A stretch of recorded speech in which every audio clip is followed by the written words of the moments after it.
حضرت علامہ مجاہد ملت ہاشمی عباسی رضوی رحمۃ اللہ علیہ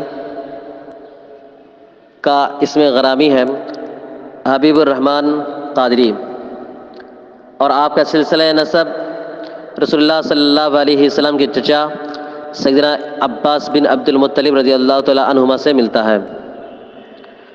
حضرت علامہ محمد حبیب الرحمن ہاشمی عباسی رحمۃ اللہ علیہ بتاریخ 8 محرم الحرام 1322 ہجری بروز شنبہ بوقت صبح صادق قصبہ دھام نگر صوبہ اڑیسہ انڈیا میں پیدا ہوئے۔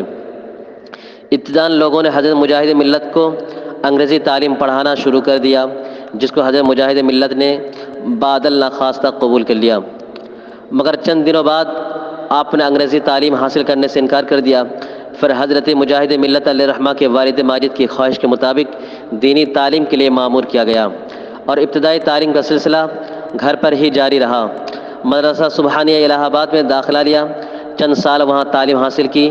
مدرسہ سبحانیہ کے اساتذہ محترم مدرسے سے علوم و فنون حاصل کیے، لیکن وہاں کے اساتذہ کرام مجاہد ملت کے ذہن و صلاحیت کے مطابق زیادہ بافائز ثابت نہ ہو سکے۔ اس بنا پر مجاہد ملت زیادہ دنوں تک وہاں نہ رہ کر اجمیر شریف جامعہ عثمانیہ میں مفتی امجد علی اعظمی کی بارگاہ میں حاضر ہوئے۔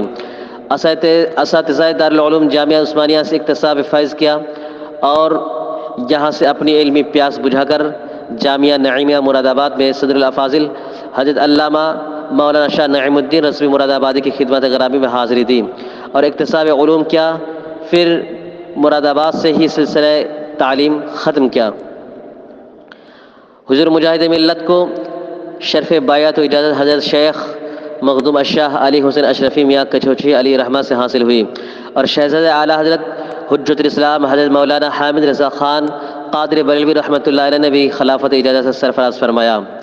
رئیس التارکین مجاہد ملت حضرت علامہ محمد حبیب الرحمن ہاشمی عباسی رحمۃ اللہ علیہ ایک عرصہ دراز تک مدرسہ سبحانیہ الہ آباد کے صدر مدرس رہے۔ بعد آپ نے تبلیغ حق اختیار کی، مختلف دینی خدمات انجام دیں، اسلامی تحریکات سے وابستگی اور گمراہ فرقوں کی سرکوبی مجاہد ملت کا محبوب مشغلہ تھا۔ ملک بھر میں آپ نے دینی ادارے اور انجمنیں قائم کرنے کا ایک عظیم سلسلہ شروع کیا۔ جہاں اللہ تعالیٰ نے مجاہد ملت کو دولت علم و عمل سے نوازا تھا، وہی دنیاوی معلومات سے بھی مالا مال کیا تھا۔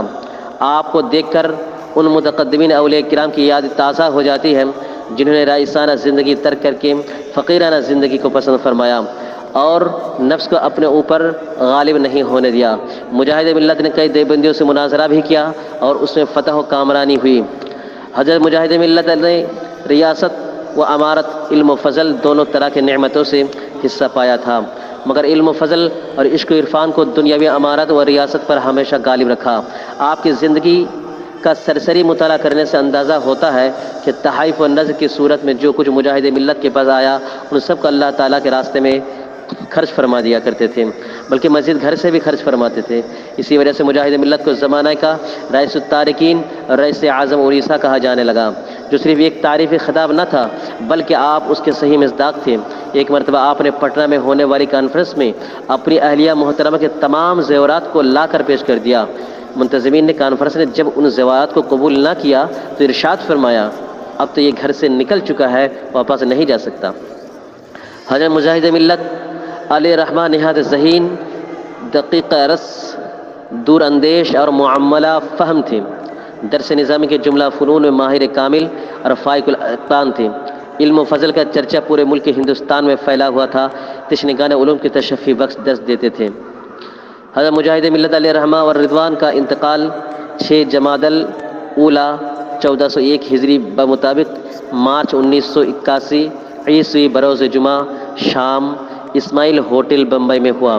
وہاں سے نعش مبارک بذریعہ طیارہ کلکتہ لائی گئی، پھر وہاں سے آپ کے وطن معلوف کٹک اڑیسہ لے جائی گئی، اور تیسرے دن اتوار کی شام تقریباً 5 بجے دھام نگر خانقاہ میں سپرد خاک کیا گیا۔